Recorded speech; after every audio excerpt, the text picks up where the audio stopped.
ഇതാണ് വീട്.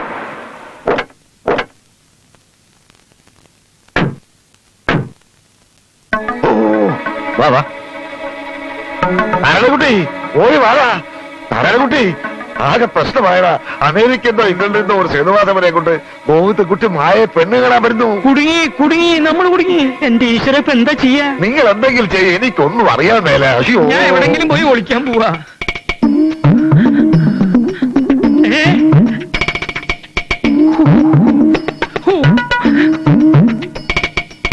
പെങ്ങളെ. ഓ അയ്യോ നാരായണകുട്ടി. ആരും കാണുന്നില്ലല്ലോ. മൂത്തളിയോ? മൂത്തളിന് ഇഷ്ടപ്പെട്ട ഒരു കാര്യം പറഞ്ഞ അത് ഈ ഗോവിന്ദൻകുട്ടി സാധിപ്പിച്ചു തരും. എന്തായി? സേതു മാധവനും മായയും പരസ്പരം ഒന്ന് കാണട്ടെ. ആകെ ഒരാഴ്ചത്തെ ലീവേ ഉള്ളൂ. അതാ പെട്ടെന്ന് വന്ന്. ഇഷ്ടപ്പെട്ട് കഴിഞ്ഞാ പിന്നെ വെച്ച് നീട്ടണ്ട. കല്യാണം വേഗം നടത്തണം. മായ ഏതായാലും ഞാൻ ഇനി ബോംബെക്കൊന്നും അയക്കാൻ ഉദ്ദേശിക്കുന്നില്ല. അയ്യോ, അതൊന്നും പറ്റില്ല. ബോംബെയിൽ എന്റെ ഒരു സിസ്റ്റർ ഉണ്ട്. കല്യാണം കഴിഞ്ഞാൽ അവിടെ ഒന്ന് പോണ്ടി വരും. അതൊക്കെ പോവാന്നേ. സോറി, തൽക്കാലം ഞാൻ എന്റെ ഭാര്യയെ കെട്ടിച്ചുവിടാൻ ഉദ്ദേശിക്കുന്നില്ല. എതിര് പറയരുത്. ഞങ്ങൾ കൂട്ടത്തോടെ ആത്മഹത്യ അതും നല്ലത്. അച്ഛൻ ഞങ്ങളെ പുഴുങ്ങും ഡോക്ടറെ. പുഴുങ്ങിക്കോട്ടെ. സാറിന്റെ കാല് ഞങ്ങൾ കാല് വരെയും പിടിച്ചോ, പക്ഷെ ഭാര്യയെ കെട്ടിച്ചേരാൻ പറ്റില്ല.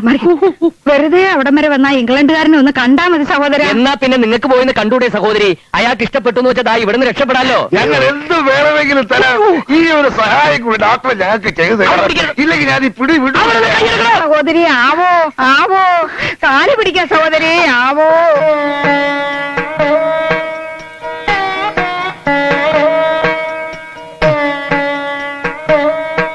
പൊന്നു മോളെ, ഇത് കാണാൻ മോടെ അമ്മയും അച്ഛനും ഇല്ലാതായിപ്പോയല്ലോ.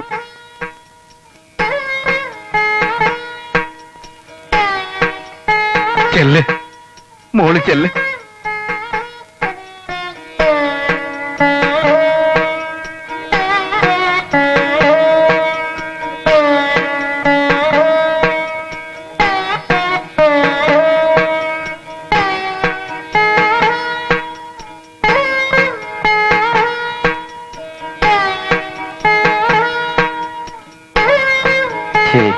എന്താ അളിയാ ഇത്?